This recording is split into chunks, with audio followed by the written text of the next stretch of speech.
The nature of this work is that it was a temporary kind of artwork made to make a statement in its time, and so I have now destroyed the work. Oh, Yes. wow. Okay. Just this week. Did you enjoy it?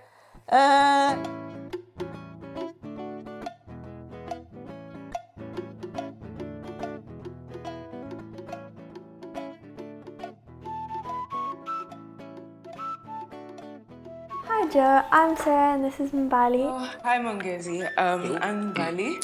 Hi, Medley. Hi Bongi, I'm Ella and I'm going to be asking you a couple of questions concerning your artworks.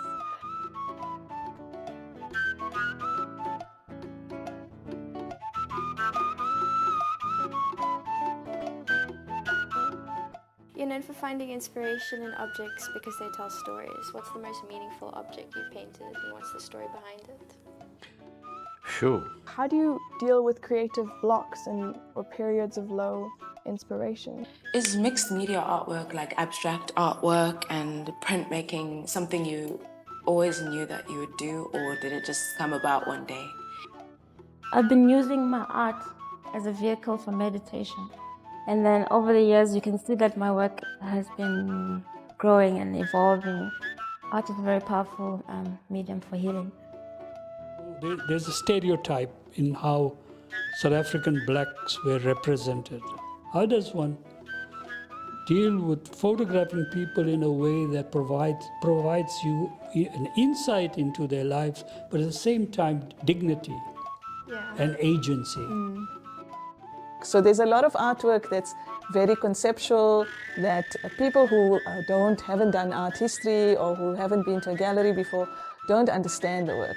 But somebody who's never been to a gallery before and sees something with an eye, immediately they recognize that and they say, oh, I know that. If you look at all those Dutch still life paintings, they painted valuable things, silver and porcelain and even fruit and so on. And here I'm painting things that have no value, they've been discarded. And I think for me there's a significance in that. I move around and get some of the pieces from, second-hand shops. And in most cases, as you are working here in the studios, people tend to see that you like such things.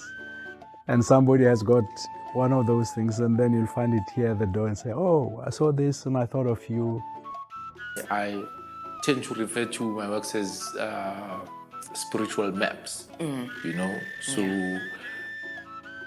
it's just, it's maps going somewhere, to the unknown, It took me 20 years to really realize that what everyone had teased me about, these empty landscapes, these landscapes that were about nothing, that actually what they really were about was looking at how land or the landscape can speak to the kind of violence or the horror that's taken place on that. Why do we make art? What is the purpose? I was wanting to talk about the challenges faced by women in South Africa. Have you seen photographs of a lot of black people with pets? You haven't? No, yeah. I do embrace a kind of whimsicalness, a humor, a contradiction, where I make my own rules in a way. And if I dissect the music and then I could hear different sounds, those sounds I kind of visualize as marks, as certain movement, as certain speed, or even the space within the music. People don't realize about photography, an aperture is round. If you didn't have any restrictions here, the photograph would actually be round. Why did you specifically want to use watercolor? With watercolor, it stains the surface. It's there, but it's not really there. So most of the things that I use in my work, some of them I find them in streets. And that piece in particular was a piece of a spring which has been crushed by a car. A bed spring. Some of the elaborate schemes of getting into factories at night and photographing the conditions come back When you look at your legs and they're all blank or they're underexposed.